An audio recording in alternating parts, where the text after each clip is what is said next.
ஆணையத்தில் பதிவு செய்யப்பட்ட கட்சியானது விஜயின் தமிழக வெற்றி கழகம்.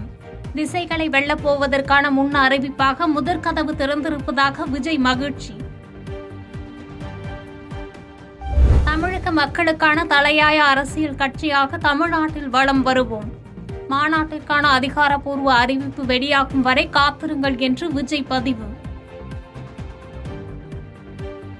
தமிழகம் முழுவதும் பட்டாசு வெடித்தும் இனிப்புகள் வழங்கியும் தமிழக வெற்றி கழகத்தினர் கொண்டாட்டம்.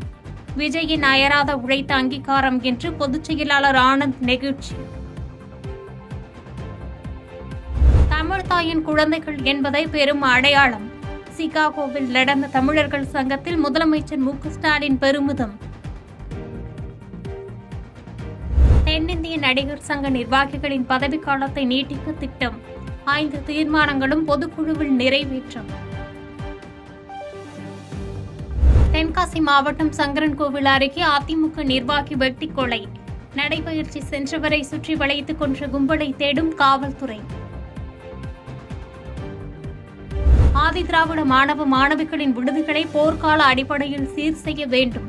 சிறப்பு குழு அமைக்கவும் தமிழக அரசுக்கு எதிர்க்கட்சித் தலைவர் எடப்பாடி பழனிசாமி வலியுறுத்தல்.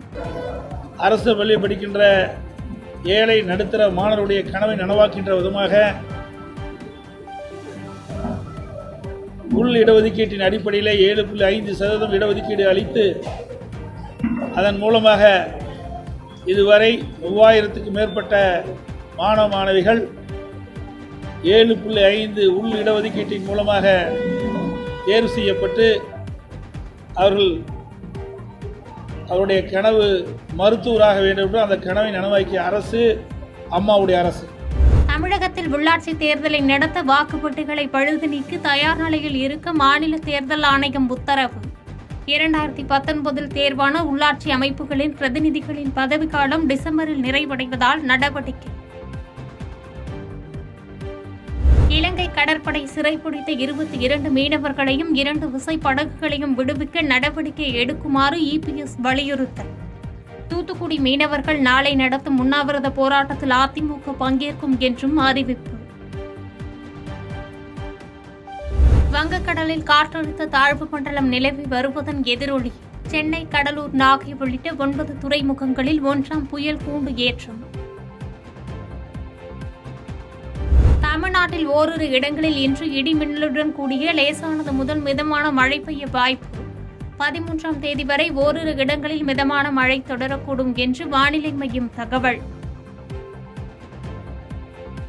வறட்சியால் பாதிக்கப்பட்ட நாடுகளுக்கு மனிதாபிமான அடிப்படையில் இந்தியா உதவி. ஆப்பிரிக்க நாடுகளான ஜிம்பாப்வே, ஜாம்பியா, மலாவிக்கு உணவுப் பொருட்கள் அனுப்பி வைப்பு. இந்தியா வளைகுடா ஒத்துழைப்பு கவுன்சிலில் பங்கேற்க சவுதி அரேபியா சென்றார் வெளியுறவுத்துறை அமைச்சர் ஜெய்சங்கர். அரசு நிர்வாகங்கள் இடையே ஒத்துழைப்பை மேம்படுத்த வளைகுடா நாடுகளின் வெளியுறவுத்துறை அமைச்சர்களுடன் பேச்சுவார்த்தை. பாதகம் செய்பவரை கண்டால் நாம் பயங்கொள்ளலாகாது பாப்பா. மோதி மிதித்து விடு பாப்பா, அவர் முகத்தில் உமிழ்ந்து விடு பாப்பா. அண்மை செய்திகளை உடனுக்குடன் தெரிந்து கொள்ள இணைந்திருங்கள் இயம்நாடு தொலைக்காட்சியுடன்.